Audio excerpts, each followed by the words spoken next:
Hey, everybody, you're listening to the Total Basis Podcast. I'm your host, Felipe Malicio, and with me is my guest for tonight, Jacob Moses. Jacob, how you doing this evening? I'm good, my brother. Thank you for having me on. Been a while. No, man, thanks for coming on. I know it was short notice, but like this morning, I just go, I should bring in Jacob. I haven't talked to him in a long time in this platform, on a podcast. And I think you even mentioned the last time we talked was during basketball season when we were doing our basketball draft recap, Yeah. fantasy basketball draft recap. Congratulations making it super far. Your team, your fantasy basketball team from the dead, seemingly just kept scratching and clawing, and made it all the way to what, the number 3 seed, I think. Yeah, I mean, that's how it goes. That's usually my seasons as we in baseball life league together. I can make it so far, but all of a sudden, everybody just takes that dip, the unwanted dip that we hate to see, especially in the playoffs. But hey, I'll be back next year, be back stronger. Wait, you faced Primo, right? Yes. Oh, okay. So you were the fourth seed, but Yeah, fourth. you guys were involved in a well, what that John Gruden would describe as that OK Corral old school gunslinger Jay Cutler versus Tony Romo type of game matchup there. Blue Razor. So what was the final score? It was pretty close, but it was a It really was high scoring close. I affair. want to say 5 or 6 points. We were off. Oh I my was off, goodness. but all I needed was a couple of threes, maybe by DiVincenzo, and he had chances to do it. And nope, I said, yep, that was it. But I mean, congrats to Dave. I mean, great win. Like I said, I'll be back next year. Absolutely. Yeah, so it looks like he's gonna win this thing, but who knows? I haven't checked. I mean, my team. Yeah, well, that's another podcast, and that's something I was wanting to do with you or somebody or Leon whenever he gets back. Wanted to do was to A do recap? a recap of our like every once in a while of our fantasy league, just because it's so well, I'm obsessed with it for once. I mean, I'm the commissioner of that league, but it's fun. Look, Oh yeah, it NBA is. basketball, man. I know it gets a bad rap, but it's pretty entertaining, It is. especially when you and our WNBA league is coming up soon, so I gotta set that up soon as well after the Final Four is done. Oh yeah. So plenty of basketball to go, but this ain't a bad. We got to say that for some other day, man. But this is about baseball tonight. For those who want to keep talking basketball, go to our Facebook group, Basketball Life. It's that simple. Go join us. Talk some hoops with us. Sir. So tonight, Jacob was nice enough to join me at the last minute to talk about some under the radar, maybe some forgotten players. But basically, this is a fantasy baseball podcast, and we're going to be talking about players who are owned in less than 50% of CBS Sports fantasy baseball leagues. And I like to use CBS Sports because I feel like the people who play take it a little bit more seriously there than in other leagues. Than in other websites like ESPN and Yahoo, and even Fantrax. Great website Fantrax is, but not a lot of people use them. So CBS, you get that like happy medium where you got a lot of people using it and they take it super seriously because you got to pay to play in those leagues, right? There's no free leagues Absolutely. there. You Nope. gotta pay up, and not to say that there's no such thing as you know a free league that don't matter. I mean, I'm in a free league with Melvin and Corey and Alex Robertson, Rahil Kakalavata, all those guys. And you think that we think we were like in real war. Not to, well, that's a in today's world that's a terrible analogy. But you think we were Awesome. actually you think we were actually talking we were actually fighting for something tangible, and we're not. We're just fighting for bragging rights and stuff. So That's good. That's good enough for it. Hell yeah, out of it. it It's is. It nothing is. better than talking shit when you win it all and you just the whole rest of the off season you can just talk your shit. Sometimes And I'm the only one who talks, man. Back to back champion over here in that league. So, oh, did you look at you? Oh, okay. well, they came after me, bro. They came after me. They like, oh, it's kind of bad. They come and play, and then they realize that Felipe takes this a little too seriously, and then okay, well, okay, now we know the rules. We're gonna take it seriously this year, and we're gonna, and then the same results as always. Felipe's on top, so we'll see. But Austin's in there too, and I know he's gunning. He's been chomping to finally, he's like Steve Young in the '90s. Like somebody get this monkey off my back. He says. So we'll see if that's the year that he does it finally. But we got some good guys there too, as well as in the baseball life league. Yes, Oh yeah. just thankful that I'm able to have these many people want to participate in fantasy baseball. Um, and we still have a waiting list of people like, hey, if a spot is opening up, let me know so I can join. Like, okay, everybody came back, so maybe next year we'll see. So that's how it goes with that. And the other thing I wanted to mention was uh, I can't thank everybody enough. You, Jacob, Corey, Austin, Noah, Alex. I think Raheel showed up for one time. My friend Harry showed up for one time. One time he was supposed to be a regular, but then I decided, let me go on the circuit thing. And I mean, you guys are the ones that kept this podcast alive because if it wasn't for like my little circle of friends wanting to talk some baseball with me, I don't know where this podcast. Honestly, I wouldn't know where this podcast would be. It probably. I almost wasn't going to do a season 5. I was this close to just canceling the whole thing and Really? just do something different with my life. But I just my wife pushed me to no, just do it by yourself if you have to. Just do it. Otherwise, you're just going to be complaining the rest of the year that you're not doing it. Like you're right. So I'll go ahead and do it. But I'm thankful that I had some backup, some people, so to speak, that was willing to join me in the middle of the night and talk some, you know, baseball in this off season. And now we're talking about it in season as well. So again, Jacob, I can't thank you enough for joining me this late in the evening. So Absolutely. let's get to it. Waiver wire show, right? I told Sean a long time ago that I don't want to do a regular waiver wire show. But if I am gonna do a waiver wire show, it has to be like my own spin on it. It has to be my way or the highway. And of course, it's not a total basis podcast without a spreadsheet. Jacob, you have your copy There, over there. there I it is.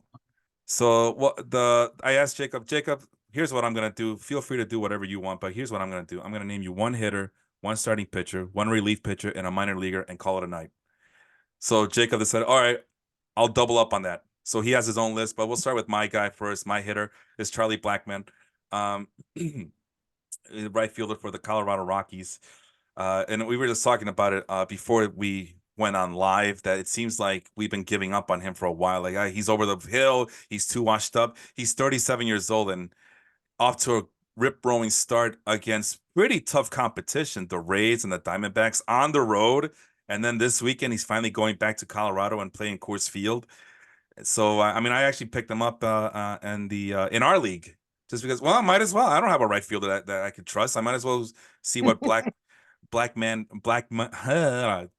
Charlie Blackmon can do. Blackmon Magic can do in his home confines at Coors Field. Um, Obviously, I double checked about the luck factor, and he does have a matching 417 batting average on balls in play. But I mean, he's on the road and he's hitting it. What do you think about Charlie Blackmon here to lead us off he leads off for the Rockies now, and he's leading off on this show. What do you think of that, Jacob? That's really it's a smart pickup. You can't honestly. We all know what it's about when it comes to Coors Field and the stigma about it. But Charlie Blackmon, he's historically put up decent numbers.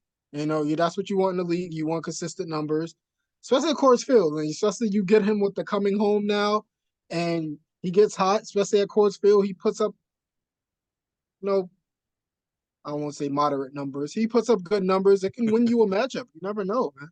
But I like it. You always think else. That's the one thing I do like about you. You think outside the box, and that's what you need in these fantasy leagues. You got to be able to dig deep. That's the one thing you and Sean do really well. Like being a league with you guys, you know how to dig deep, dig into the stats, and say, okay, this guy can be a sleeper. I can put this guy on my team, and he can deliver.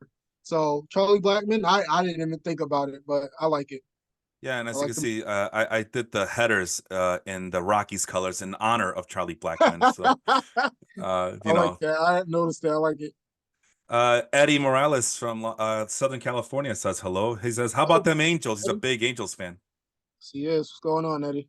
They're 4-2. I did not realize that the Angels were 4-2. I love their pitching staff coming in. The bullpen was kind of wait and see.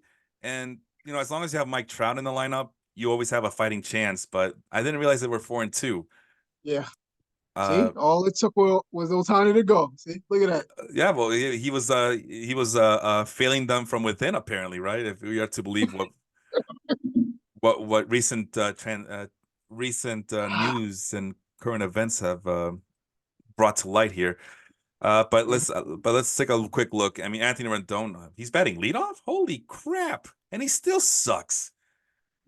That's terrible. Like, how do you not take advantage of that?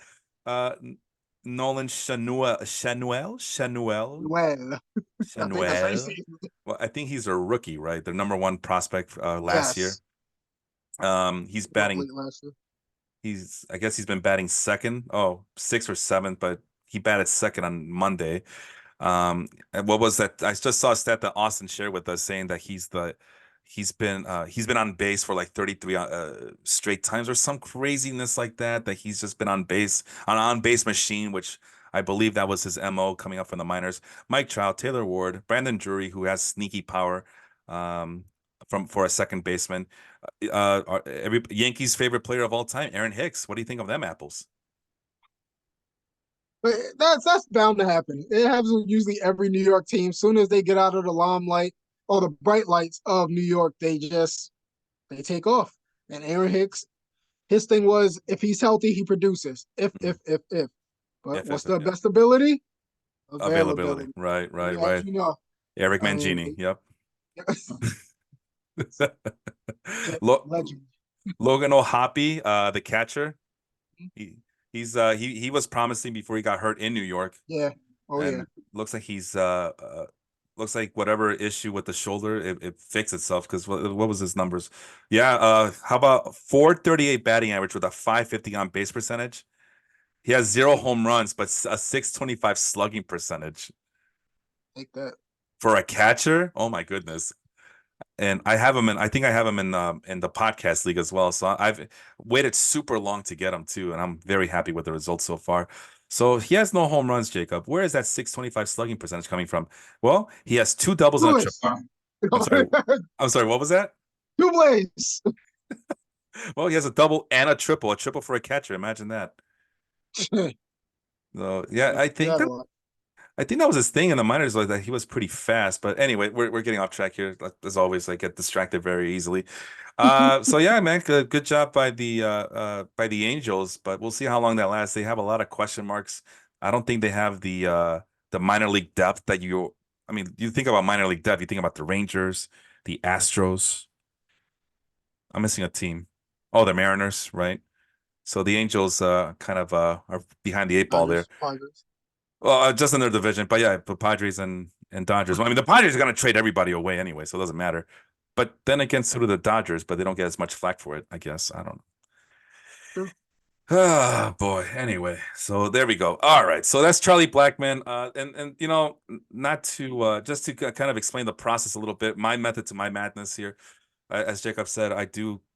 When Sean and I were doing it, we always like challenge ourselves to like dig deep with the numbers. You know, I I used to have a column back when I was writing regularly for XN Sports called Diamond Mining, where I would look for waiver wire, get it, baseball diamond mining. So get your pickaxe, get your shovel, and start digging for those what do they call them? Diamonds in the rough or whatever. Yep, there you go. So this is a kind of the same exercise, and I tried to account for the high batting average on balls in play and any inconsistency. Like if a guy was hitting like 99% contact rate, like well that's a fluke. I'm gonna check him off the list because that doesn't sound right. So I'm looking more for like what's the real deal and what's not. And it's hard to tell Mhm. at this point, as you know, Jacob. It's hard to tell because it's so early. I mean, let me ask you, how do you do it? Like, how do you differentiate between a player who's getting out to a hot start and figuring out if it's for real or if it's fluky or how do I, you level expectations for the rest of the I season? honestly, I try to look at history. I'm going back and I'm like, okay, what's the splits? And then What if I see if just, what if mhm, there is no but history? What if there is no history though? shit, then we guess. If we go to well, you could go to minor league history and you're like, okay, maybe what's he? Uh, like You that. gotta dig deep. I mean, if you're gonna do anything, you gotta dig. I'm like, okay, what's his minor league history? What's his splits against lefties, righties, on Yeah. base percentages? And I'm just like, hey, maybe this guy will work. You know, if you guys haven't snatched him up already. You got to be pretty. You got to get up pretty early in the morning to get the No, players you want. that's a fact. Because I remember once. I mean, a guy had a great game in one of our other leagues that me and Sean is in, 30 team league, Oh God. and I'm like, all right, I'm gonna pick him up. When I get up, 3 o'clock in the morning, transaction comes. EVK Kings. I'm like, oh my God, Sean, I can't stand you. Yeah, it's the worst, the worst. But I mean, hey, So get up early. the initial list had like about 15 hitters on it, right? So I just kept like, paring it down, paring it down, paring it down.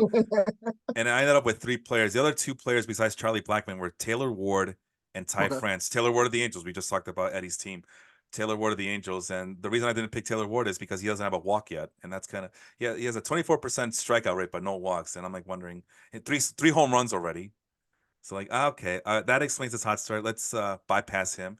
And Ty France was the other guy who is a victim. Let me see here.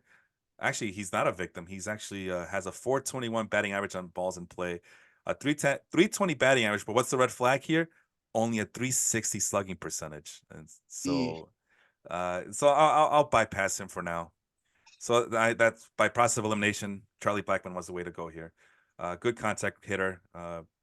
Very aggressive swinger, but not too aggressive to the point you're not going to get mad at him for taking some hacks at it.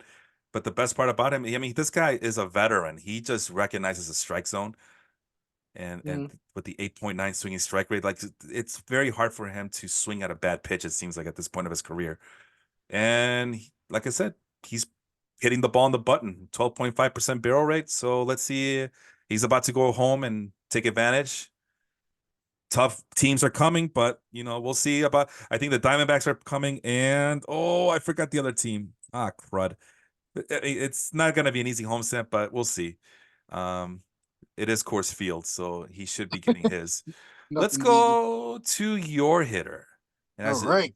David Schneider, which I think on the previous podcast with James Handabode, your fellow Met brethren. I made fun of the fact that, why not go for Dalton Varsho? Who's going to replace him? David Schneider? They're not going to play a German in the outfield. Listen, Well, go ahead. see that mustache, man? Mustache is strong. But no, I like him. He's scrappy. But the bad thing, I don't know. See, always hear though, Met things up, or Mets gonna Met. But look at the Blue Jays. The Mhm. guy hits a home run, big hit in the first game. I believe on like the 31st. Forgot what date it was. What was his, you know, what was his reward? Benched. Dude hits a big 2-run home run against Josh Hader, one of the best closers in the game. Yeah. Against Houston. They hated the Astros. What happened? They benched him again. What? Let the guy play. Like, what are you guys doing? I mean, he's another guy. Like last year, he showed some flashes of just being really good and being able to play every day. And they just, for some reason, I don't know, maybe somebody doesn't really like him, or who knows how these things work. But if you look at his numbers in the minors, I mean, he was a better hitter against righties than lefties, but still, it wasn't really that off. And let's see, righties at AAA compared. Let's see, he had a 1.011 OPS against righties at AAA compared to a 0.916 against southpaws. Same similar splits the previous season. Hmm. And I mean that 841, and plus, regardless, the 841 is elite. I'm just saying, why not? Yeah. Well, here's the issue with him, right? They purposely brought him in there to be a bench player, but I mean, Oh yeah, he's listed according to the roster resource page. He's listed as both a infielder, outfielder type of player. So there's that versatility. yes, yep. There you go. So It's on my note. he could play wherever, but who is he replacing? George Springer? Not all the time. No, no, no. Vladimir Guerrero? No. Bo Of course not. Bichette? Well, Bo Bichette was hurt with a neck injury, so maybe he played for him. Can he play shortstop? I have no idea. I think he can Justin, play. okay, well, we'll see. Justin Turner? No, because It's DH, GH in third. I mean, so yeah, but I mean, he's right in the heart of that order, man. He is yeah, planted right there in the heart of the order. So very true.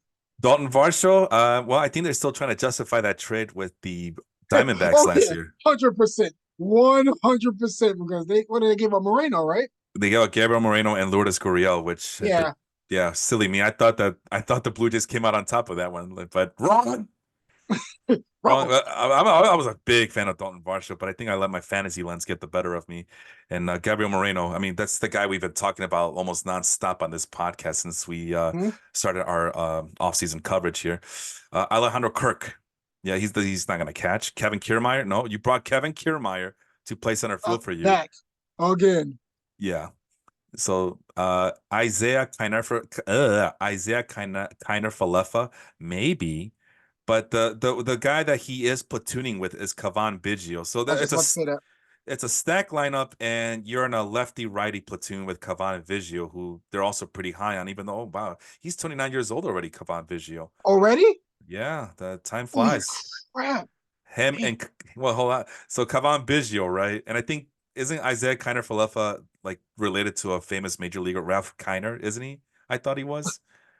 So I mean, that team just gets all of the former the offspring or grandkids of like famous baseball players. You have Guerrero, Bichette. At call one him the point, legacy team. yeah, right. And I forgot who else they had. There was another. Maybe it was Biggio, It was but definitely Biggio.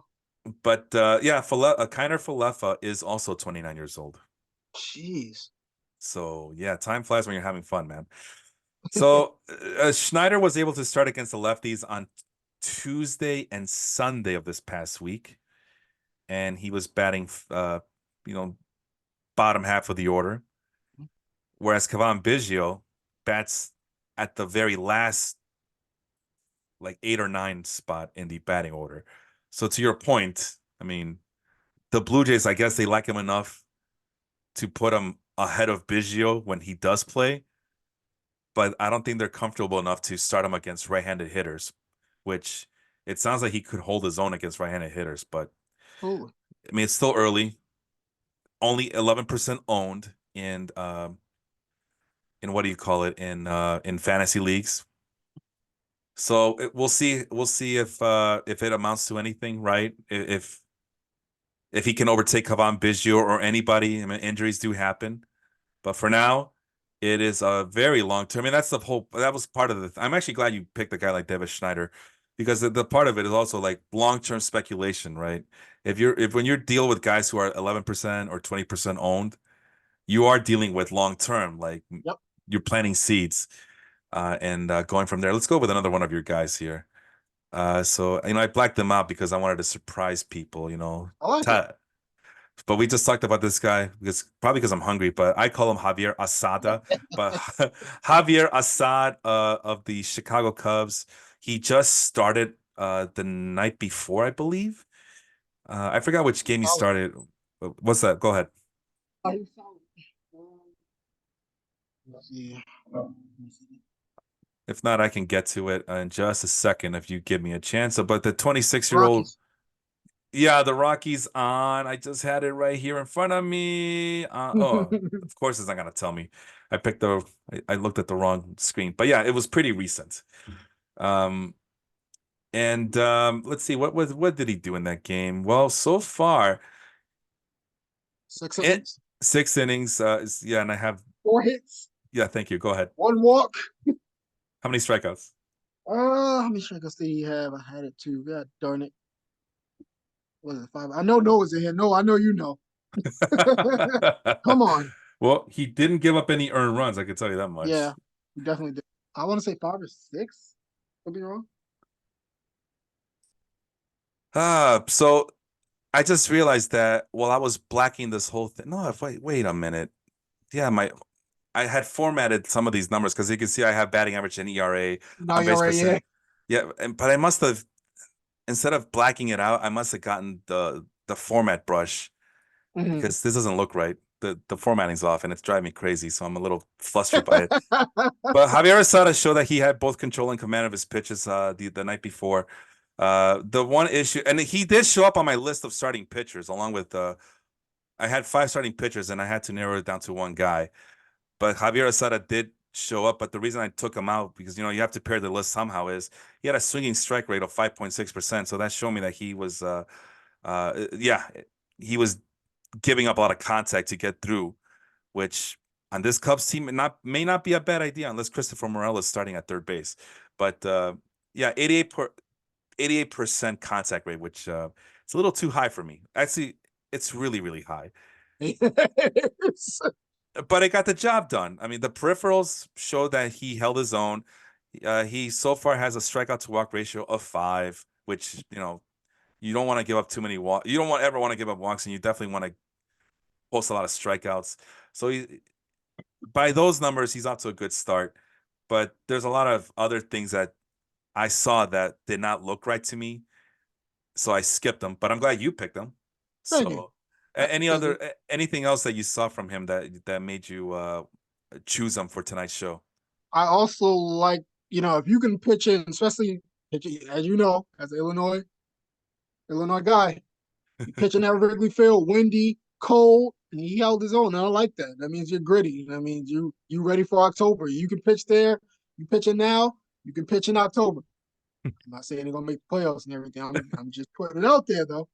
But but no, he showed toughness. He showed grit, and plus also he has really good numbers as a starter and reliever. I believe he has like a low 3 ERA as a reliever as well, which is, like I said, if you get to the playoffs, that's pretty important.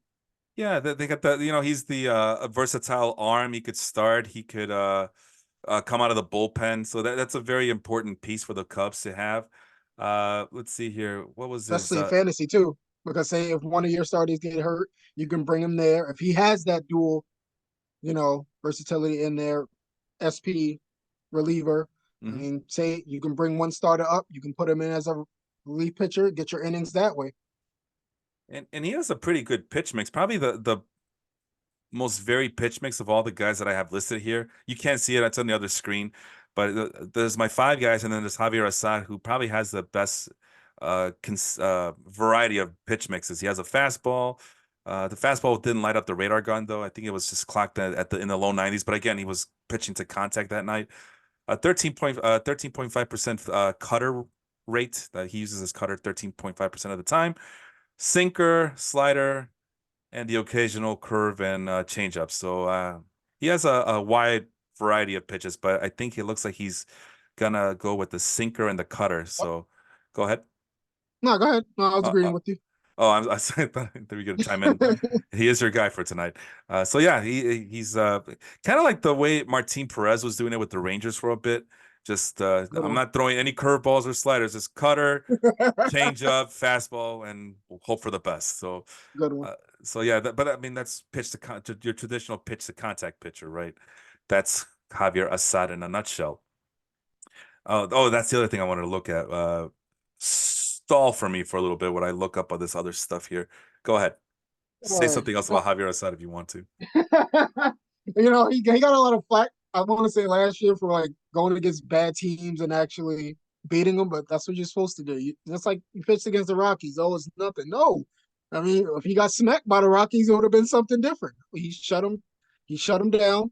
Shut him down. Get Public off enemy. me. But no, he's definitely solid. He's one of the pitchers I like. He gets by with not throwing so hard. He's just pitch the contact, play by your defense, and there you go. He makes it work. Oh boy, you know what? I just realized that I could have just used my app for what I was doing. So he's scheduled to pitch again on Monday against Yu Darvish, right? Which that's a tough matchup. Those aren't the Rockies he's gonna face, correct? Nah. So since people like to try to figure out, they like to play the matchups and stream pitchers. But if you're in a weekly league, if he's starting on Monday, that means he should be scheduled for two starts next week. And the Yes, second start is against Luis Castillo of the Seattle Mariners. that's going to be a tough one. So maybe not the maybe I mean he's already picked up in my points league, so he just got picked up, it looks like. Pretty recent. Oops. But he's still owning 19%. So if you want to take that risk, go ahead. Let's see. Yep, he's on the road next week in those two starts. But Jacob, this brings up a pretty good segue because my All guy, right. my pitcher for tonight, Oh, Andrew Haney. So like not good. the sexiest of names, right? These aren't good. Like well, wow, we why are we talking about Andrew Haney? He only pitched four. This is the opposite of Javier Assad. He pitched only 4 2/3 innings, right? Mhm. And he's also supposed to start on Monday, so that means he's gonna be able to start twice next week. So Oh those Lord. those valuable two-start pitchers. So it just so happens that we both got uh two-start pitchers for next week. The problem with Andrew Haney is it's against the Astros. Yeah, twice. Both of them. Yeah, so it looks like it's a home and home series, right? Has to be, duh. Um, and it and to And to boot, is that the way? Is that how you say it? To Yep. to to make it worse. There you go. It's even better. Thank you. To make it worse for him, it's against Framber Valdez. Oof. Oof is right. That's your But guy. That's it, your it guy. I mean, he's my guy. I'm gonna stick with him, and it gets easier for him. Believe me, it does get easier for him. I did check the numbers. The follow. I was like obsessed with it. Like, well, who's he facing after this? And let's see if I do this right. One, two, three. He's the Tigers. I mean, that's an improving team. It's not your grandfather, not your father's Tigers, I should say. Your grandfather's Tigers might have won a World Series, but your father's Tigers, they probably were bad. Two, three, four, five. Yeah, so it's one, two, three, four, five Tigers. So you got to count the days, right? One, two, three, four. Tigers. Very, very analytical of us. One, two, three, four, five against the Mariners, who the Mariners can't hit for. They're not hitting right now, so Ah, that's a concern. when they're cold, they're cold. Yeah, they. And then on my birthday, they face the hapless Nationals, and then the Royals on Cinco de Mayo, and then the Rockies in Colorado, but it's still the Rockies. So it does get easier before it gets harder for Andrew Haney. So again, speculative pick. But the other thing I liked about him is, well, compared to the other pitchers that were on my list, you want to hear my other pitchers? Here we go. Gotta hit. Chase Silseth. So that's another Angels player we're mentioning, right? So it's fitting that Eddie Morales was able to join us for a bit, and he's getting probably more Angels content than what he's used to at this point. And even Andrew Haney, former Angels pitcher for a while. And I think he got his start with the Marlins, right? That's how far back I go with him. Yep. First round pick, ninth pick overall in the 2012 amateur draft to the Miami Marlins. Oh Wow. wow. I feel old as Oh hell. yeah, he was on the damn Marlins. Okay. Yeah. Yeah. Then he Yeah. got traded to the Angels, and then he ended up with the Dodgers for a little bit. So, and now he's with the Rangers, the defending champion Rangers, where he held his own last year a little bit. I mean, I wasn't going to trust him, but he held his own. He did what he had to do. Oh, yeah, he was with the Yankees for a split second. Yep. Yankee fans did not like that. Um, so Chase still says, right? Jordan Wicks. So we have another Cubs player. So Javier Asada, Jordan Wicks, Patrick Sandoval, another Angels player. Jeez. They just pick up everybody, yeah. Yeah, and Ryan Weathers. And again, the method to the madness was, well, I was trying to account for flukiness, luck factor, anything that looked out of place. And Chase Sosa is a guy that I've been keeping an eye on, but his fastball velocity is a little low than what was advertised for many years. So he was kind of like a red flag for me. So I put him to the side. The other guys also have pretty high whips. That's the walks plus hits divided by innings pitched. That's a stat that we use in our categories league there, Jacob. And they were hovering around 2.00, so I didn't feel right. Yeah, pick up this pitcher with the 2.00 whip, because that's going to help you for now. But a lot of these guys that I just mentioned, Weathers, Sandoval, Wicks, Silseth, the peripherals show that, hey, they're not that bad. So we'll wait another week or two to see if it's really not that bad. But they also have a high batting average on balls in play. So either, whether you believe that, well, that's their fault, they're giving up too many cupcakes down the middle, or defense is bad, or it's too cold, or this or that, the other. Again, give it a couple of weeks and we'll see what happens. But Andrew Haney, despite the fact that he only pitched 4 2/3 inning, has now a 35% strikeout rate, which Hey. I'm not used to seeing that from Andrew Haney. But inquiring minds want to know if this is a real thing, if he can actually sustain it. Numbers say no, but the peripherals say, you know what, he might not be that bad. And it was against a pretty tough lineup in Tampa Bay. 7 strikeouts and 4 2/3 innings.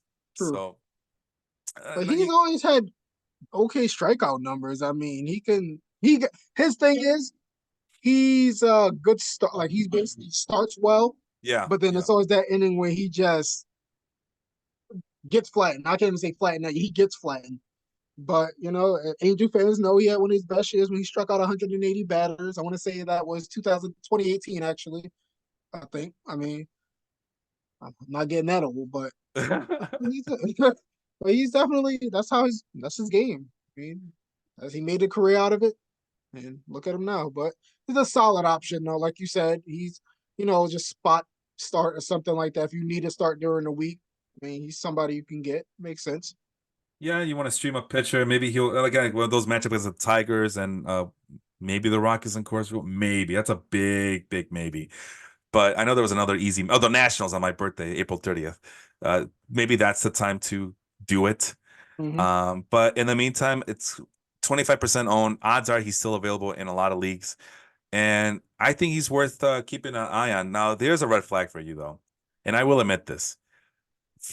58.3% fly ball pitcher, right? And it's not a bad thing to be a fly ball pitcher, especially in the ballpark that he plays in with the fielders that are behind him on a really, really, really good Texas Rangers team who are trying to defend their championship. And they could really use a guy like Andrew Heaney, who may not go a third time around the lineup, but like you said, he'll get off to a great start and just put up the strikeouts, right? But so far he hasn't given up a home run. I mean, obviously it's only one start, but it's at almost a 60% fly ball rate. That's a lot of automatic outs, right? So there's more than one way to kill a cat. Your guy Javier Assad was actually he gave up more fly balls than ground balls, but just like Haney, he didn't give up any home runs from what I see here. 20 Assad did do a 21.4% line drive rate. Hmm. So it's pretty high compared to Andrew Heaney, who's only at 8.3% line drive hate. But that in itself is pretty fluky. Come on, come on, come on. 8.3, come on, guy. Who are you fooling? Against major league hitters? I don't think so. So, like I said, that's what we're trying to figure out. Like, what's real, what's not. Other red flag for Andrew Heaney. For a guy you picked him, why you giving us all the red flags? Andrew Heaney, 63.3% fastball usage, according to the StatCast numbers. And that is the highest on the list that I have here. And that's even accounting for, well, maybe if you believe that sinkers and fastballs are the same thing, maybe it's not that so bad, but straight four seam fastball, that's all Andrew Heaney throws 63.3% of the time. Fastball, fastball, fastball. And he throws it, jams it right inside the right-handed hitter's like right inside. Like the horizontal movement on that thing's about 10, 11 inches. And it's right inside. He's not afraid to challenge hitters. And then he complements with a 26.7% slider usage. So fastball, slider, Kai. The other pitches are a curveball that he rarely uses and a changeup that he's pretty much given up on. Sounds like DeGrom. Well, That's what's that's where all that's what's that's where all they all go to, right? All the maybe he learned something from the crowd. You don't really need like a third or fourth pitch. Just throw a fastball, and it's not like he's over. I'll finish with this. It's not like Haney's like overpowering guys. He's only throwing the ball at 90 miles per hour, but it's about location and where he's throwing it. And it's probably to his detriment that he only went 4 2/3 innings because I think maybe the Rays hitters finally got wind of the pattern that was going on, and all hell broke loose once they got once they figured out what was going on with the Haney's strategy there. So that is a concern. But as mentioned, I think the peripherals, especially compared to other, and when you account for batting average on balls and play and all that, I think the peripherals make it seem like it's worth, speculating and keeping an eye on for the rest of the season. Absolutely. Alrighty then. Well, let's move on. Let's go to your guy. No, whose turn? Oh, my turn. I'm sorry. We're doing relief pitchers now, right? Yes. And again, same thing. I really did try to account for balls in play and usages and this and that and the other. But it was really hard for me to ignore Ian Hamilton of the New York Yankees. And that's the advantage of, like, we do basketball, right? We do fantasy basketball, right, Jacob? And you would say that the advantage of doing fantasy basketball over fantasy baseball is you are more sure of there's more consistency with the basketball players. Would you agree with that remark? I agree 100%. Yeah, I'm sorry, go ahead. Yeah, I interrupted you. Go ahead. oh no, yeah, when it comes to basketball, like it's Obviously, it's more of a everyday thing, so you see more. Because Ian Hamilton, I don't think he's gonna get in every day. But when it comes with basketball, you're like, okay, this is the production you're gonna get. It's kind of, this guy's gonna put up, you know, 15 points. I'm talking about like not star players, but the role players, something like this. Ian Hamilton relief players, you can consider them like role players. So they get 14, 15 points a game, assist to steal. You kind of know where they are. But baseball, you just never know. Ian Hamilton comes in, you're just like, is he gonna be good this time around when he get crushed? Rocked. Yeah. Yeah, like you don't know. But not like Ian Hamilton. That's a really good pick. I like that. It's solid. And the reason I use the basketball thing is because if any Major League Baseball player is going to be Mm. the equivalent of a basketball player, it'd be relief pitchers because they are told, hey, just go out there and just gas it up. That's not like an Andrew Heaney where you're try to give us 5 innings and pace yourself. Don't go too hard, but don't go too soft. Your biorhythm should be somewhere in the middle. But for a guy like Ian Hamilton, hey guy, you have a 97 mile per hour fastball. Just whip it in there, whip it, fast, faster, faster. Let's go. Don't be too cute. Just overpower everybody you see, mow them down. And despite the fact that he has a batting average on balls in play of 111, which is just ridiculously minuscule for a relief pitcher, they're so dominant that I gave myself a pass. Felipe, it's okay because the other guys are. I'm not. I don't. I wouldn't feel right. Like Joel Payamps, who I have in a couple of my leagues, because I feel like the Brewers don't really have an answer for their closer as of Oh, right now. I don't think they do. I mean, they say they they might. have, Go they ahead. do. What's his name? Holy crap. Go ahead. I can't think of his damn name. I got his face. I just can't. It's not Pyamps. It's freaking Uribe, is it? I'm Oh, pretty okay. sure it's the Uribe Yeah. guy. Some guy named Uribe. Yeah, I think there we go. Abner Uribe, There you go. who is listed as a closer for now. I mean, Yeah, for now. Piamps does have a save, but obviously I play in holds league, so I feel like I have that advantage of, well, if he doesn't get the save, he'll get the hold. And if he doesn't get the hold, he might get some saves. Hell, he was brought in on Wednesday to preserve the save for the Brewers, and he blew it, and he took the loss for it. But on Tuesday, Uribe got the save, and then on Wednesday they brought in Payam. So that shows that they actually do believe in him to be the ninth inning guy eventually, or if ever. I got something stuck in my throat, Jacob. Go ahead and take it away. Talk about Pause. whatever you want. Go ahead. No, it's okay. Y'all definitely like Hamilton. He he pumps it right by you. Over 10, was K per nine is over 10, almost 11. I mean, especially he's building off last year where he had a two, what, almost a 2.5 ERA, 2.63.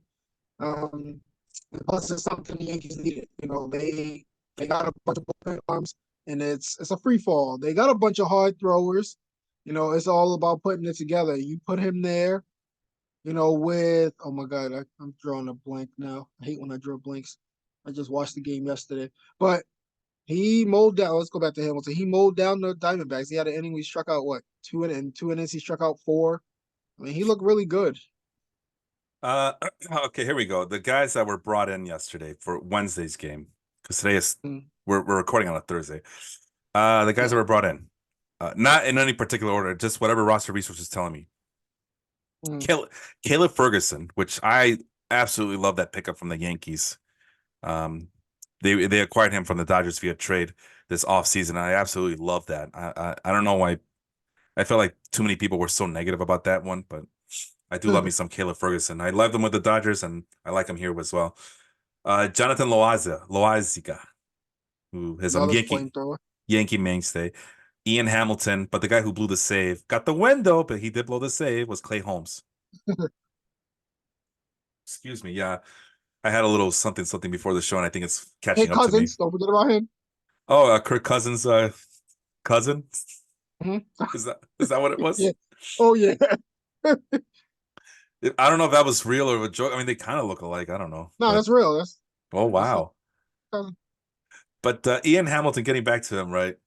Uh, he's inducing a lot of swings, right? Which is something I want to see. Not just any like overall swing percentage, but the most important one is outside the strike zone swing percentage. He's at 38.6% for the season. That's the second highest behind the other guys. The other guy I had was besides Joel Pyams was Daniel Hudson, and it's the same Oh, reason I was gonna put him in here because he's more aligned to what I was trying to do for this episode tonight. But Ian Hamilton's stuff is just so overpowering. I just had to bring him up today. More power, more power. Ha, ha, ha. But same I thing. actually got Hudson too. Yeah, but there's degrees to this, right? So Hudson's fastball is at 95 miles per hour. Ian Mhm. Hamilton's at 97. So hitters will tell you that there is a difference between 95 and 97. But same usage, right? Hudson is will do the occasional save and he'll get you the holds. He's brought in high leverage situations. So induce a lot of swings, not giving up any contact whatsoever, man. Like you're good luck against him. But we talk about how overpowering he is. But what I notice about him, Jacob, is Mhm. that he's not just doing this with just power alone, right? He throws. Get ready for this, man, because I was kind of shocked to hear this. Your guy, that we're gonna uncover him in just a bit, but your guy throws a ton of fastballs.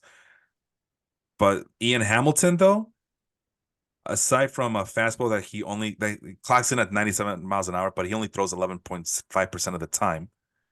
He also comes with a sinker who throws it about Mm. 30% of the time. So a little bit of late movement there.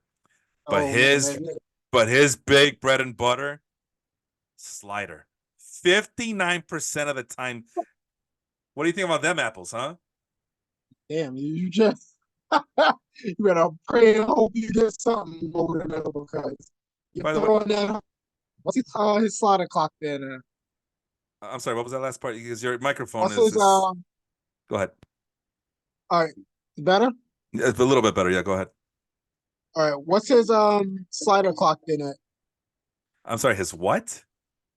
The slider. The speed. Oh, yeah, hold on. Yeah. And of course So I now I want to know. sorry, and I did the pitch info. I was looking for Statcast, but still, 59, almost a 60% usage of slider. Oh, okay, it's about the same. All right, the velocity. So Mhm. the sinker is the pitch that he uses 30% of the time. That's at 96 miles per hour. The slider, 88.7 miles an hour, which it is still the fastest on the list between Daniel Hudson and Joel Pyam. So Wow. no, man, So these yeah, guys, that's tough. he, this guy, I mean, it's something else, and I can see why. Like I see his name a lot, but it didn't mean anything to me until I started doing this research. So I might have some work to do for myself after the show and see if he's still available. Obviously, if you're in a points league and you don't do holes like my league, he's kind of useless. But if you're in a league like ours where we're like sick freaks and we want to get those hole guys, we want to punish ourselves like that. I mean, Ian Hamilton is kind of at only 11% ownership rate. Stop listening to us and go get him if you're in those type of leagues, right? So Mhm. again, it's still early, but I think for a relief pitcher, you can kind of get away with that type of stuff and allow yourself a little bit of leeway, even with the luck factor that's involved in his game. I think he's so overpowering and so dominant, and that slider is so wicked that we can kind of feel like that this guy can consistently put up. Like right now, he has a 43.8% strikeout rate. I wouldn't be surprised if it levels off at 35% for the rest of the season. Mm. Although, like you said, let's look at the history because I don't even know. I'm just kind of speculating here. What is the history of Ian Hamilton? Okay. All right. So, Felipe, you don't know what you're talking about. Last year, he was at 29 point. Where the hell did it go? This thing is moving on itself. Yeah, 28.9%. And that was his career high last year. You know what, though? He's improving. The arrow's pointing up, Jacob. He's Hey. on a, yeah, he's on a positive trajectory, right? So I can see 35%, but even at close to a 30% strikeout rate, I think lots of folks would take it. He's brought in high leverage situations, which is just prime for holds and saves. What's there? Ride the wave, man. Just have fun with it. Anyway, let's talk about your guy. Your guy, kind of surprising me. So I remember I used to cover this. I mean, it's the who did Felipe cover back when he was trying to be a sports writer back in the day? Oops, that's not your guy. That's your minor leaguer. That's the other guy. That's the other guy. Uh, but yeah, like Andrew Haney, that's a guy I covered back in the day. Shelby Miller, that's another guy who was coming on the up and up. Yeah, they're both about the same age, 32, 33 years old. So you got some old guys in here. Only 8% ownership rate. But let's see, where are the minor league? I'm sorry, where's my big board here? There it is on the other screen.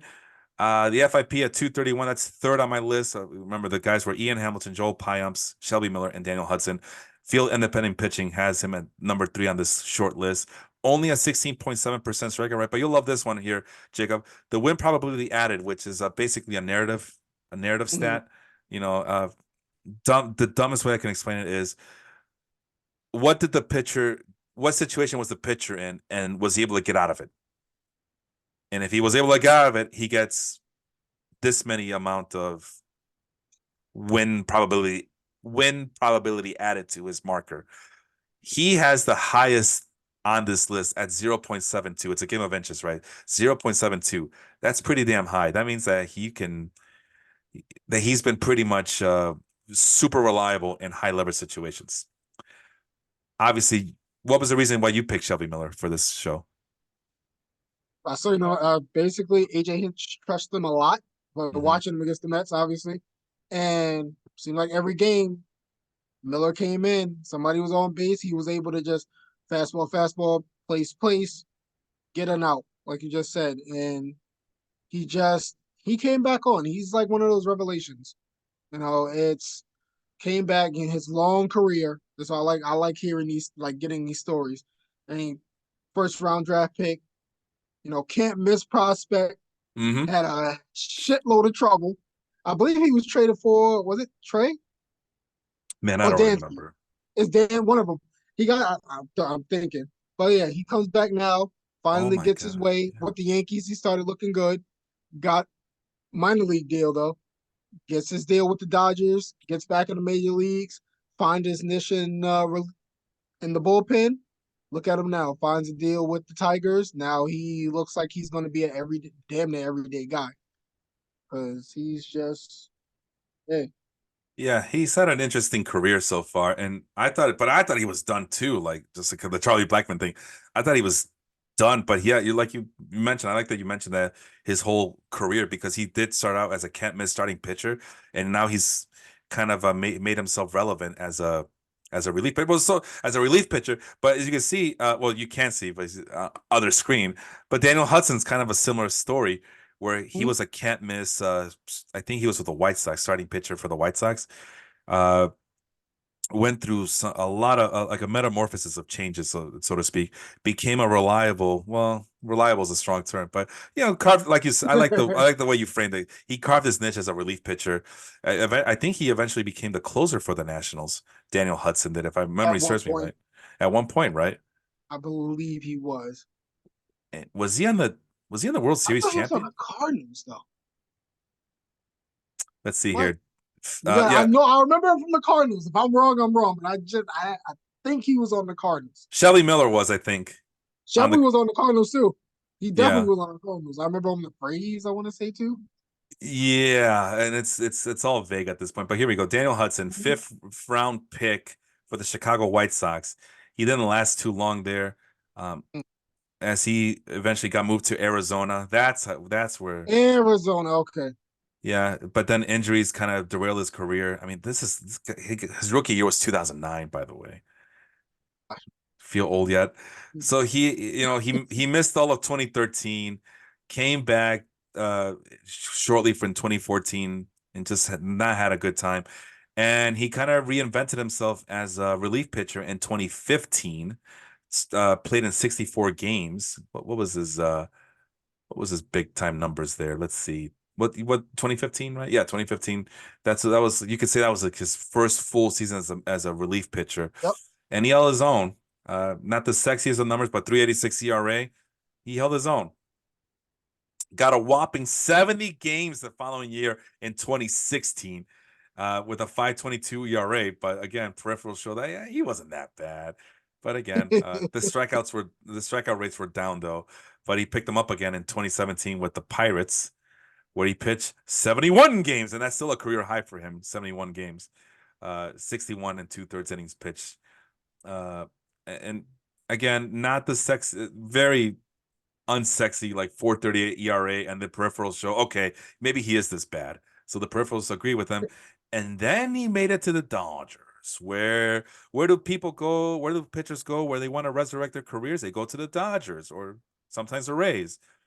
And again, not the sexiest on the 4.11 ERA, but the peripherals showed that the expected ERA from Statcast showed, hey, maybe he wasn't that bad. And again, we're not supposed to talk about Daniel Hudson, but this is an interesting career though, because he Mhm. got moved around, but he did find his niche as a relief pitcher in 2019, 69 games total with the Nationals. I'm sorry, the Blue Jays and the Nationals. And I think that 2019, I think he eventually made his way as a full-time closer for the Nationals. I don't remember though. Memory is kind of murky at this point, but I could have sworn Daniel Hudson was the guy that was the late what do you call it, saves leader, because it Oh, was the closer. Sean. Yeah, because it was Sean Doolittle. I think Daniel Hudson was the guy who got the last out of the World Series in 2019 for the Nationals. I don't That's I don't remember, but Sean Doolittle was the closer for the try majority not of to the year, remember.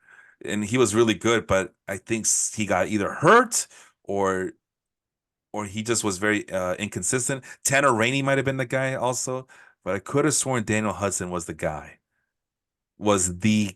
at that time. But Tanner Rainey was pretty damn good himself. He was a flame thrower. Yeah, walked a lot of guys, but strikeout per nine of 13.78. So That's a good all one. Good memory, all by the way. It was Daniel Hudson that got the last out. who He was threw it? his glove. He threw his glove and they went crazy. So it Lost was my guy Hudson. Leon. Yes, it was. Oh, okay. See, yeah, Felipe still has his memory intact. All right, all right. Oh, He eventually got did a couple more years with the Nationals, got moved to the Padres, and then 22, 23, and now this year he's been with the Dodgers, and he's kind of although in 2023 he missed a lot of time. I don't know what kind of injury he had, but he's been posting decent numbers. I mean, 25 games as a 35-year-old in 2022 for the Dodgers. Posted a really respectable ERA of 2.22, mm-hmm. and he's gonna run it back with the Dodgers this year. So we'll see. So very up and down, but Daniel Hudson always found a way to make it to a major league roster. That's for So, sure. so I guess not. I'm not gonna say similar, but interesting parallels between him and Shelby Miller, which that's why we started talking about Shelby Miller because Daniel Hudson is. We were talking about Shelby Miller. Other things, Shelby Miller though does not undo a lot of swings outside the strike zone. So he is a pitch to contact relief pitcher, which is very rare nowadays, Jacob, as you know. Very rare for a pitch to contact pitcher to come out of the bullpen. His contact rate is 94.4% as of right now. Still early, still soon. It might what do you call it? Average Although, regress a little bit, but that's not a concern for you. The a pitch to contact pitcher out of the bullpen when we're so used to seeing a bunch of flamethrowers out there. no, it just depends on if it's hard contact, then it's gonna find some green here and there. But no, it doesn't. Not too much. Well, interesting you point that out. 40% hard hit rate, which is the second lowest on this list of four. Obviously, Ian Hamilton's number one with the lowest at 33.3%. No barrels given up yet. So the 0% barrel rate. Um, so you're right. He's probably keeping hitters off balance. Let's go to the pitch mix. Well, there it was, because I had to change it for the velocity because you were asking me about that. 93%, 93 mile per hour fastball, by the way, for Shelly Miller. So that might be the lowest, but we'll take a look really quick. Let's see here. But as far as usage go, yeah, 72.5% fastball four seamer is what he uses. And part of the reason why he's a pitch to contact pitcher was, well, he has no sexy breaking pitches. There's no changeup. Nope. It's just cutters and splitters. Mm-hmm. Cutters, Right now, splitters that complement that 72.5% fastball that he uses. Go ahead. Yep, and he jams you inside. I know a lot of his pitches are inside. What I've noticed, that's what Hmm. he attacks you inside, inside, inside, and then sometimes he'll go away, but he likes to jam hitters a Yeah, lot. that especially with the cutter, absolutely. Where let's see, what is that? Oh, there he is. Yeah, he that cutter goes in at a 2.5% horizontal movement. I'm sorry, not percent, 2.5 inches, sorry. Horizontal movement inside left-handed hitters. So you're expecting that fastball, that cutter to come in, looks like a fastball, and then at the last minute it just starts spinning inward to you. And obviously the best one was Mariano Rivera. If you can get it like I don't know, let's say if you can get 60% of Mariano Rivera's cutter, uh, that should bode well for you, you would think. But the fastball, like you say, he jams right-handed hitters with it at a 5.8-inch rate on the inside. And then if he really wants to see more movement going horizontal, that splitter has a 10-inch horizontal movement. Yeah. Now, I'm not gonna pretend like I'm the best guy to talk about horizontal movement and things of that nature, Jacob. So I'm kind of curious what like if he's at 10 inches Mm. away from the left-handed hitter. So I think that's how he keeps left-handed hitters honest because he goes away with that splitter. Um, I'm kind of curious to see how does that rank that splitter among relief pitchers compared to everybody else. So I'm pulling up those numbers right now. I'm actually going to bring it over to share so the whole class can see what I'm doing here. So let's zoom in a little bit. That's too much of a zoom. And we're looking at splitter. I think it's this one, horizontal movement splitter. This is all Fangraphs. Oh, okay. I see what's going on. So he doesn't pitch enough innings, I guess. Let's see. How many innings does he have so far? He has, sorry, too many things going on at once. My computer doesn't know what the hell I'm doing. That's fine. Okay, so he only has four. What's the minimum here? We can fix them. Oh, well, it's zero. So where the hell? I just saw it. It was at 10. Oh, right. -10. My bad. Let's flip it around. -10. There we go. And it, There we go. all right. Well, since it's negative, so it's kind of like recognizing, oh, well, this number doesn't exist. So I gotta play with it a little bit, unfortunately. So hang in there, folks. We're gonna get to the bottom of this. Let's go page 8, maybe. No, is there another way to do this? No, because yeah, 10 innings. That's not gonna cut the mustard there. Oh, here we go. Oh, look at that. He's number 3. So Junior Marte, Jeff Hoffman. Okay, both Phillies pitchers. They like to go. There are only 3 pitchers, I should say, 3 relief pitchers so far this season. With a when you see negative, you might know this, Jacob. I'm not sure if you do or not, but when you see negative, that's going away from the left-handed hitter and inside the right-handed hitter. Actually, I did not know that. So Not gonna. that's what it means. And again, I'm still learning this stuff. This is something I've been picking up on my arsenal, right? I'm, Learn something new every day. so right. So and what's this? Okay, that's the fastball. So like let's use Junior Marte just for as a base of comparison. Junior Marte fastball 4-seamer goes 6.5 inches inside to a right-handed hitter. If he really wants to do some trickery, he use a splitter, but the splitter kind of like looks like a fastball and then it dips down at the last minute. Well, can you imagine you're a right-handed hitter, you see a fastball, but then it just starts dipping inside you and it just falls down and like, oh crap, what was that? At a 12.1-inch rate, I could see how hitters can like you're seeing all these fastball inside, inside, inside, and here comes a splitter. Like, wait, what the hell? What is that? That looks like a fastball, but I'm gonna swing at it and it's too late. Or actually, you're too early, right? Because it's slower. Mhm. And then the other thing that Junior Marte does is a sinker. So that goes in on right-handed hitters at an 11.1 inch. But the best thing about a sinker is you could probably throw it against lefties and they'll just hit it to the ground. And then they are frustratingly running to first base, right? I mean, we know the game. We know what baseball is, right? You don't need me to tell you Mhm. that. But this is what it means. You're imagining you're throwing this to a left-handed hitter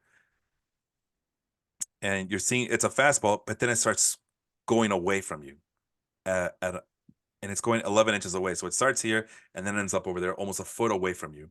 And you don't know what the hell just happened. So that's Junior Marte. Now Shelby Miller, let's go back to him. Fastball 5.8 inches, so about the same as Junior Marte. And then this is 2.5. What was that again? The cutter. Yeah, we just talked about it against lefties. And if he really wants to fool the lefties, oh, here's my fastball. Oh, but I'm going to add 5 more inches to what you think is a fastball. It's going to be dipping 5 inches further away from you, and it's going to go slower. And now you're really confused. That's the game plan, right? You would. That's what it's supposed to be. That's the way it's supposed to be. When it works, and a guy like Shelby Miller can get away with that. But sometimes he can't get away with it, unfortunately. Mm-hmm. But he does possess a splitter that breaks. Only three pitchers that have double digit in inches in terms of horizontal movement away from the left-handed hitter. So that's what Shelby Miller does, and I can see how he's able to get away with the kind of like the craftiness of it all. And I'm sorry, Mm-hmm. I don't mean to like take over the conversation. This is No, your that's guy, fine. That's fine. but not interesting that like it's very rare to trust a guy like that out of the bullpen nowadays, as you know, Jacob. It's our fastest. Mm-hmm. But Shelby Miller's proving that you can still count on craft and just know how, right? Just experience over the years to get away with stuff. Or am I exaggerating? What do you think about this whole spiel I No, just that's the listen. When you're around that long, you find ways to get outs and you reinvent yourself. If you don't, you're not in the league anymore. If you reinvent yourself, it's kind of like, we'll throw it back to basketball. Guys like Brooke Lopez, like I've always said, listen, if you're a big guy and you learn how to shoot threes at the end of your career, you can prolong it for 2 or 3 years because all you got to do, shoot 34, 35%, you're still in the league for another, scratch that, 3 or 4 years, maybe five. listen. I mean, you hear it all the time, man. I think Russell Westbrook was it Russell or was it no Bradley Beal? There's a Mm-hmm. clip of him, and we have to talk basketball because Jacob's here. So Angel is Morales, who was my podcast partner a couple of weeks ago, or my guest, I should say. He's asking, "What is this show about?" Well, it's about basketball because Jacob's here, but but I think it was Brad Beal. You could correct me if I'm wrong. You might have seen the same clip I saw. Mm-hmm. Bradley Beal goes to a bunch of high school kids, or they're in a camp somewhere. They're the most elite basketball players you could think of. I don't know who they are, but you could tell that these guys they were brought in and they're Mm-hmm. the elite of the elite, the elite.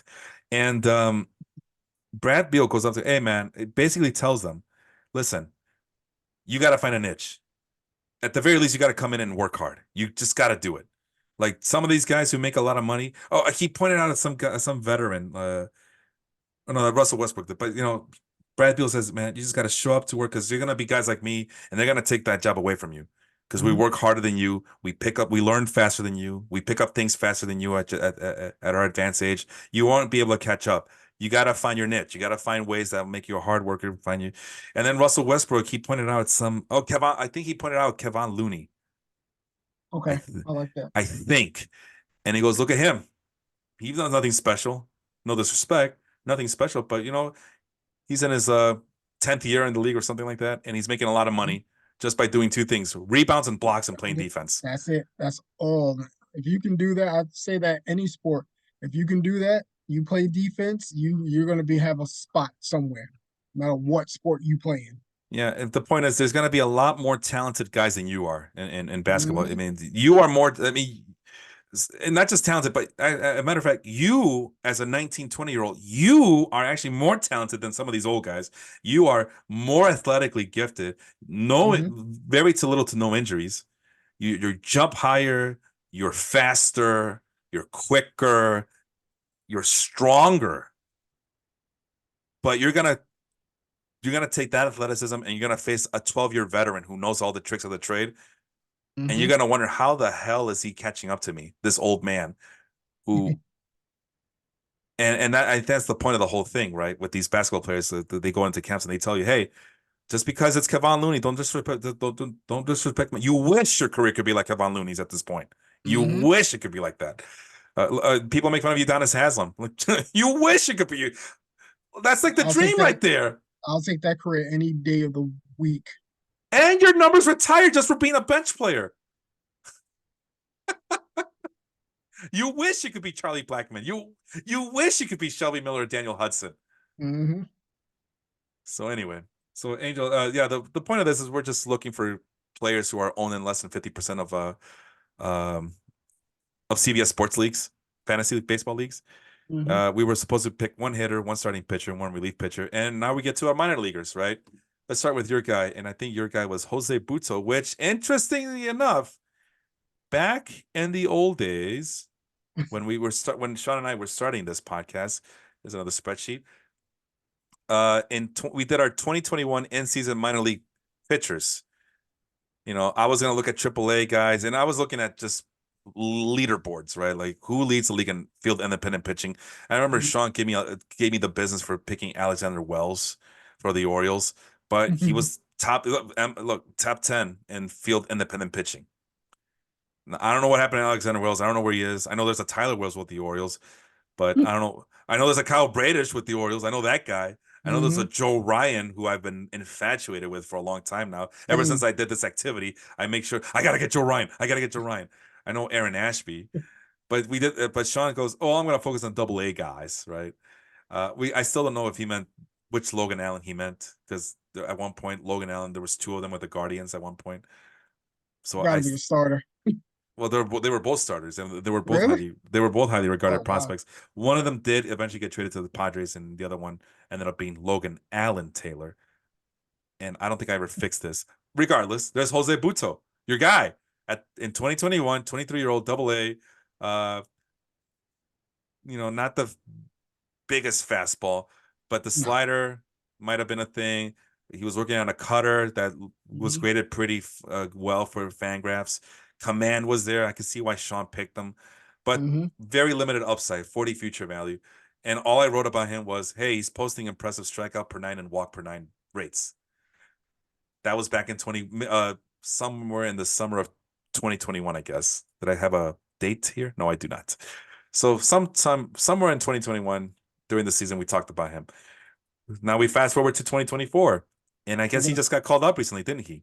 He did. He got the spot start against the Tigers today. Had a solid game, 6 innings pitched. I want to say 5 or 6 Ks. I mean, 3 hits. I mean, he did what he's supposed to do. 3 strikes. Didn't give up the big hit. I mean, I thought he was going to make it out of spring training. To be honest, I thought he was going to make the rotation, and Hmm. he just missed the cut. But Wow. he showed why he should be in the rotation today. So, like I said, if he's out there, pick him up. Even if he goes back down, he will be back up at some point in the year because McGill can't stay really. He's iffy for me. I'm sorry, We who? had Tyler McGill. Oh, I think he said Miguel Castro? No, he's no longer with the team, man. Tyler Miguel, go ahead. Like nah, it's not a lot of question marks, but hey, if you can get in that fourth and fifth spot, that's what he slots as a fourth or fifth starter. And hey, if you can make a career out of that, why not? And plus, be solid at it. One of my best, one of my favorite pitchers was the fourth or fifth starter. It was John, your guy. You know about him, John Garland. That was my Oh guy. yeah, yeah, yeah. Yeah, a former Cubs farmhand got traded in a very infamous trade with the White Sox for in '98, I believe. Oh my God, that's holy crap, that's a long time ago. I think in '98 the Cubs were that was a Sammy Sosa year. Mm.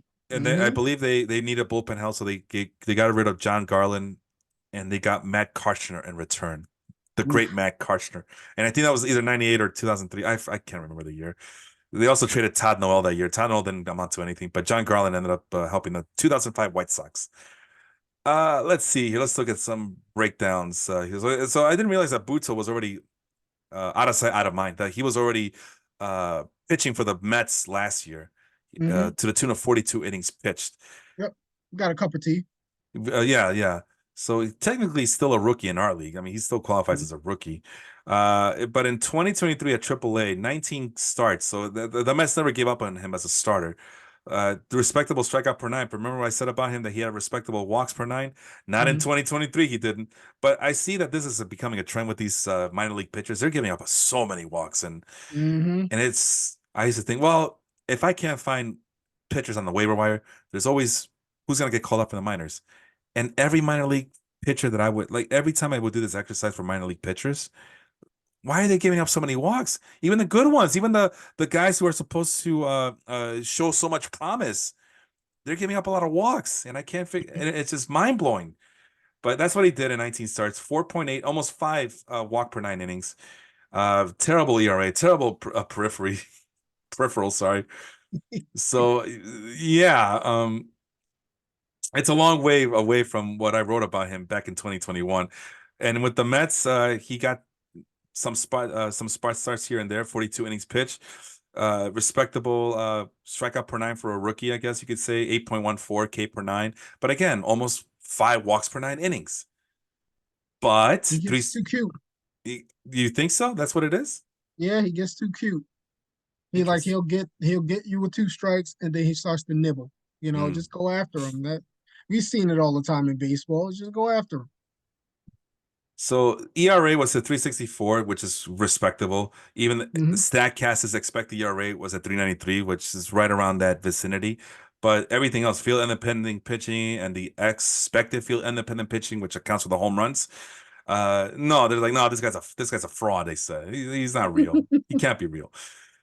So let's see the Statcast numbers, right? Last year in those 42 innings pitched, he kept batters off balance with only a 2.5% barrel rate.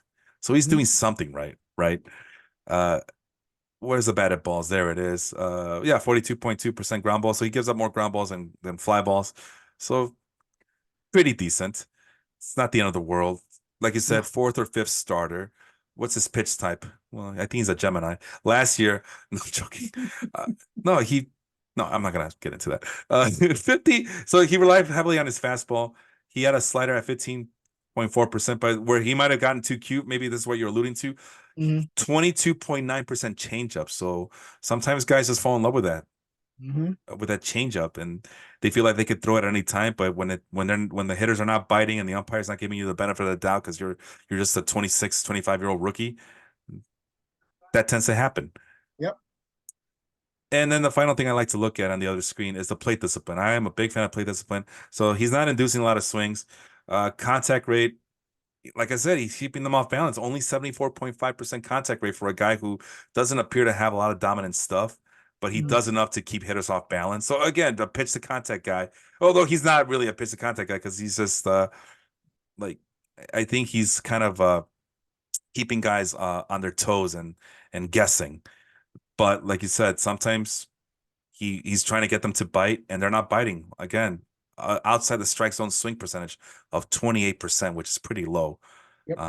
So in that regard, but you think that he can improve upon the more repetition he gets, is what I'm Yeah, guessing here. Go ahead. I always believe in improvement. It depends with the how much time you get with the actual team. You won't know what a person has until you actually see him in game time. And 42 innings, still a rookie, but seems like he's not going to get the chance yet. But it's nice to see that he got the spot start and he's still sharp from spring because he had a great spring. Did he get called down again? Like almost I think immediately? it was just. Yeah, I'm pretty sure he's going to be sent back down Oh, okay. since it was a double header. They call how Yeah. they could have a guy to call up. It was him. Interesting. Okay. Yeah, of the rain delays and all that. Yeah, that's right. Because Hmm. the Mets have had well, they're not having any fun right now, right? There's still No, they suck. are they are they the only winless team? Oh no, the Marlins No, are they won 0-8. today. They Oh, won today. okay. I thought they blew the save today. Didn't they blow a save? That was the game before. They didn't blow the Oh, save, but the bullpen came in and Tonka and whatever the hell his name is. But they came up clutch today. We'll take it. 1-5. I see. I Take it. see. Interesting. Okay. Well, at this rate, Buto's only scheduled to start today, but according to roster resources, I'm checking CBS right now. There's no future starts for him, but if he does start again, one, two, three, four, five, it's against the Braves, so that's not a good matchup. No, That's no, gonna not at all. one, two, three, four, five, Royals, but it's against Cole Reagans. I actually don't know how Cole Reagans is doing, but that can't be a good matchup. But it is against the Royals. If you believe that that's still the same old Royals as always.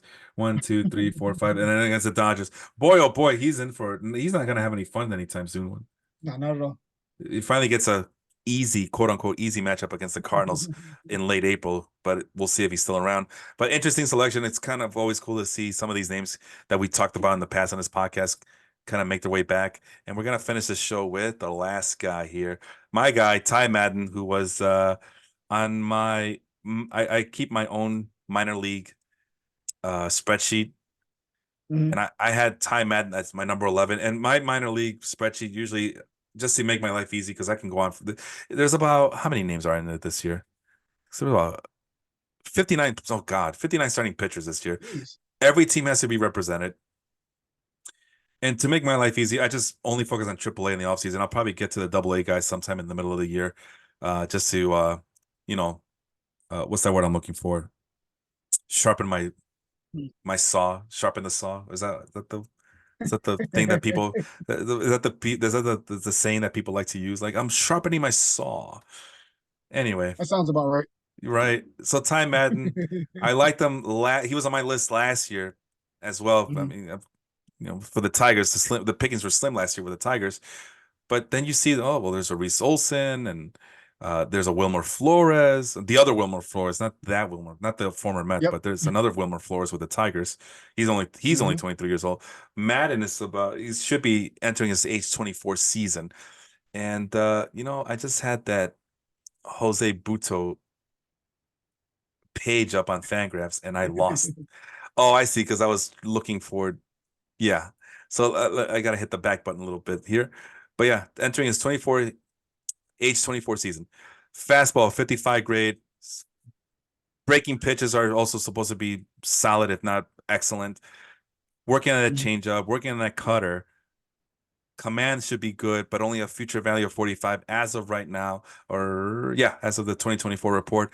And no games pitched so far yet. And he's starting the year, or actually, he should be starting at AAA, but he has no game starts so far. There's no stats on him so far.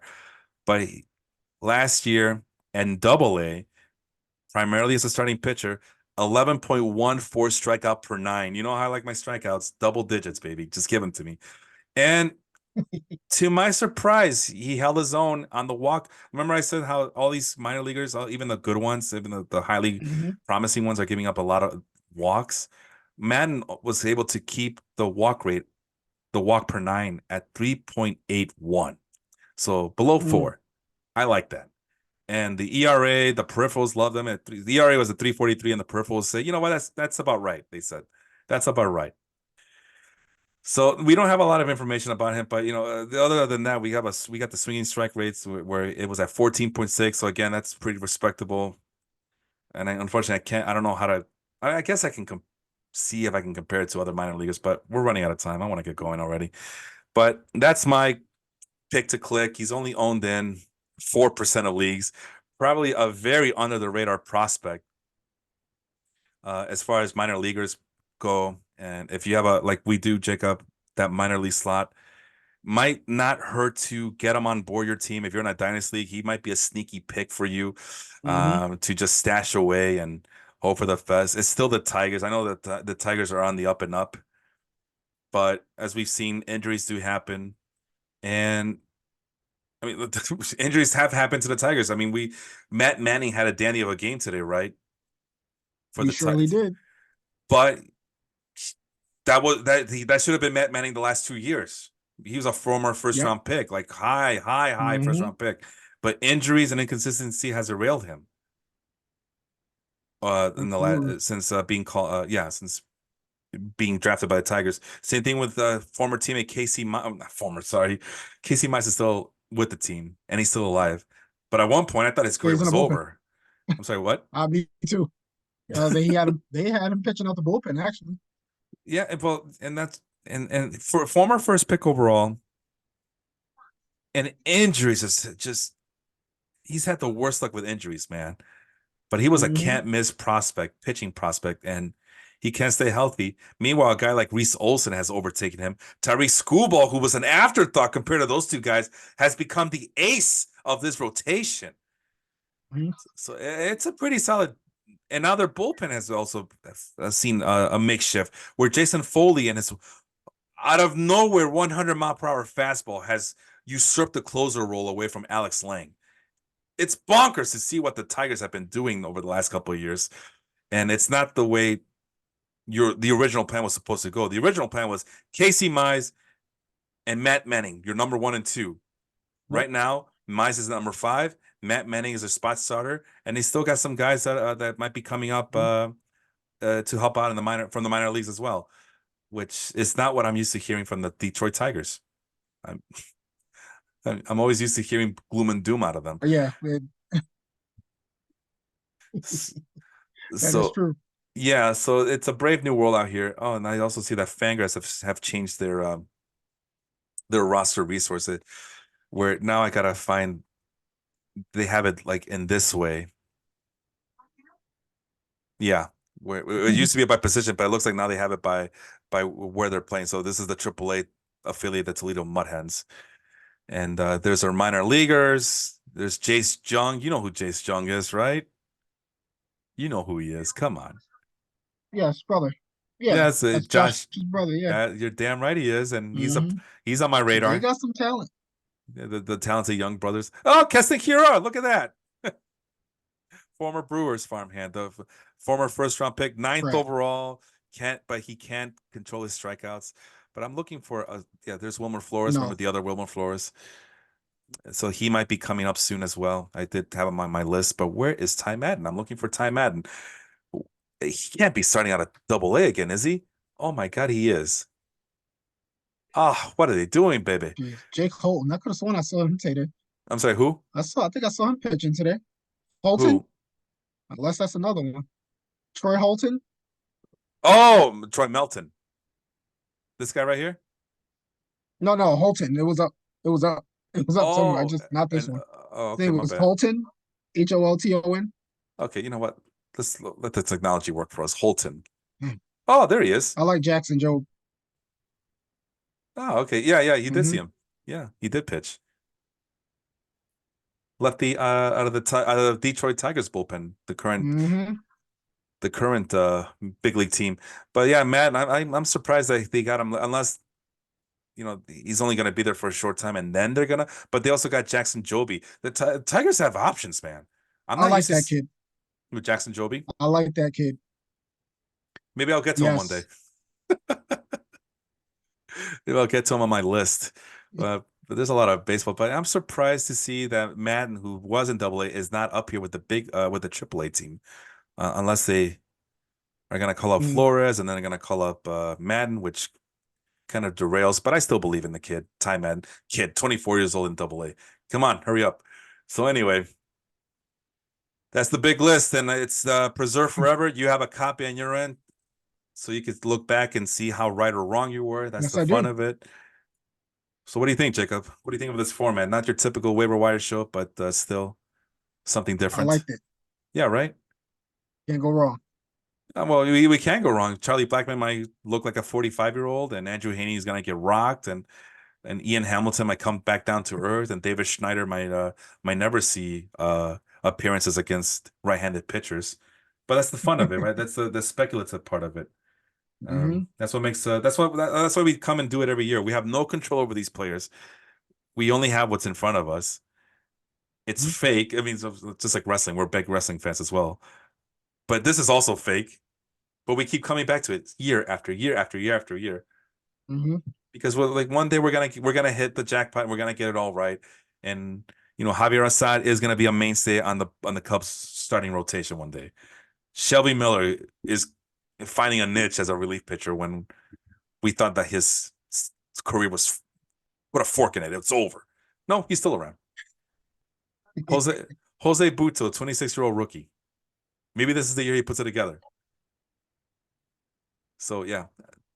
And again, The possibilities are endless. absolutely. That's the beauty of hope springs eternal with baseball, right?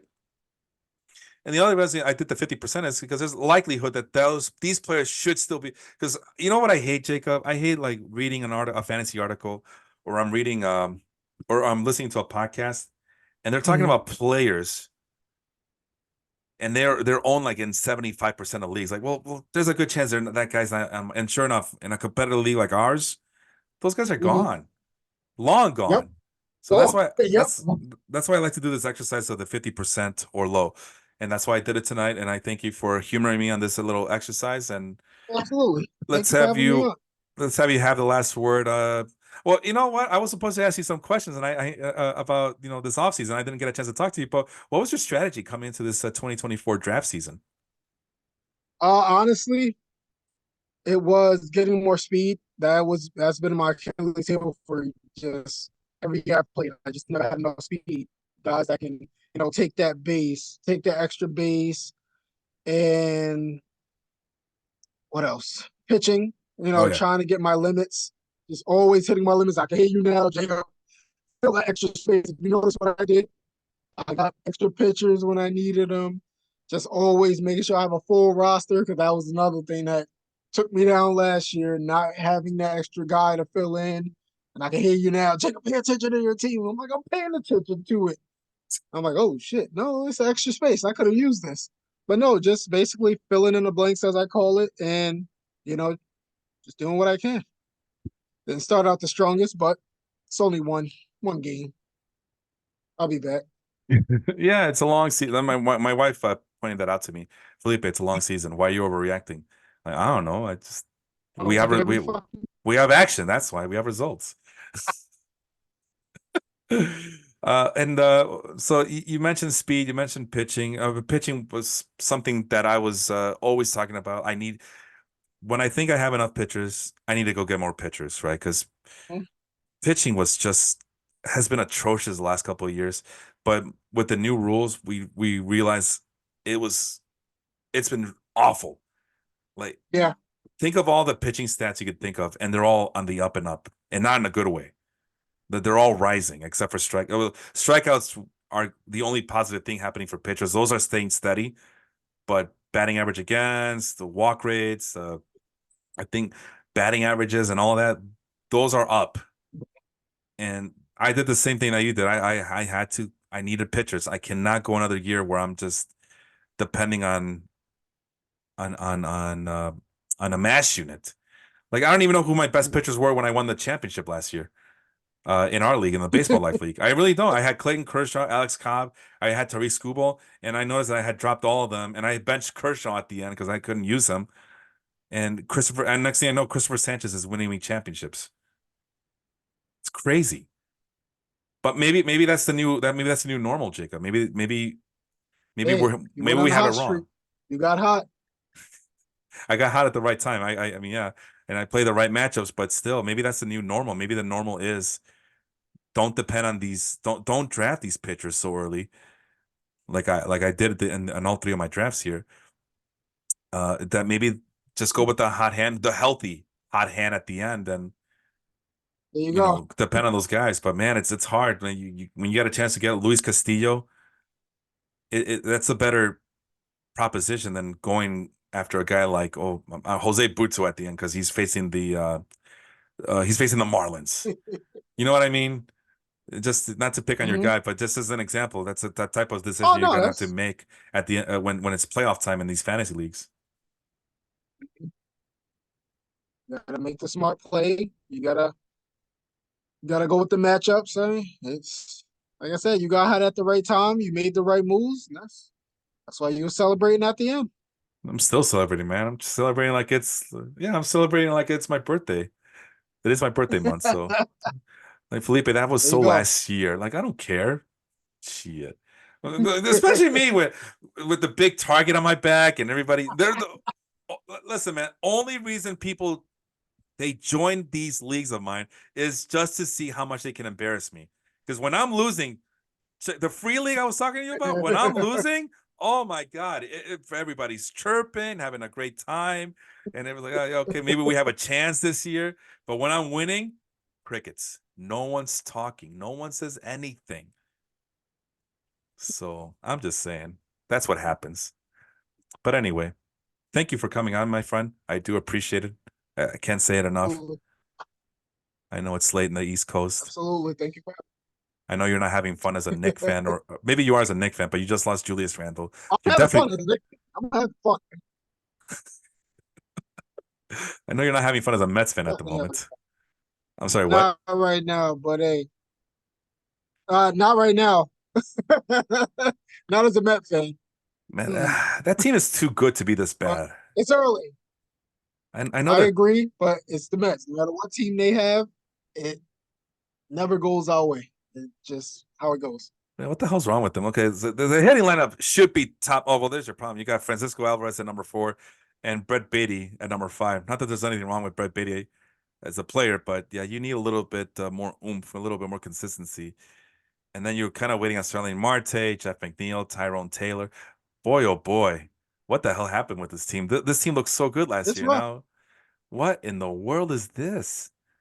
Not a fan, not a fan. JD Martinez is coming. Hopefully that hey, JD Martinez will be here hopefully in about a week. He'll be ramped up and add some oomph to that lineup. Yeah, that So we need that it. yeah, he's gonna rotation is. I mean, you gotta hold their they gotta hold their own. It's a not a bad rotation, but this is not the rotation that we're used to seeing from the Mets. Like, No. We that's the one thing we usually get right is the pitching, but we'll see. Like I said, it's early. Fellow Met fans, let's don't hit the panic button too quickly. and then Get I was gonna say the bullpen with Edwin Diaz, and I know people have mixed feelings about Adam Ottavino, but the rest of the bullpen that's a pretty damn good bullpen. I don't know if it's the it best is. bullpen like it It has is. been in the past, but that might be your saving grace. That might get you some wins, but it hasn't so far, which is just mind-boggling Nah, to not me. yet. But yeah, but the hitting is gonna. I don't know what they got to It's do, gonna but kill us. yeah, that's not good. That's not good. I mean, you got some nice guys here, but it looks very top heavy. This is not the Mets. I don't know what happened between last year and this year. The last year they looked pretty. The offense looked pretty good on paper. This year it's Yeah, that's the problem. this year I don't know what the hell they're doing. So, but anyway, we'll see what happens. Absolutely. All right. Well, Jacob, my friend, thank you so much. That is Jacob over there. I was Felipe over here. You've listened to the Total Basis podcast. We'll see you next time. Have a good one, everybody. Too.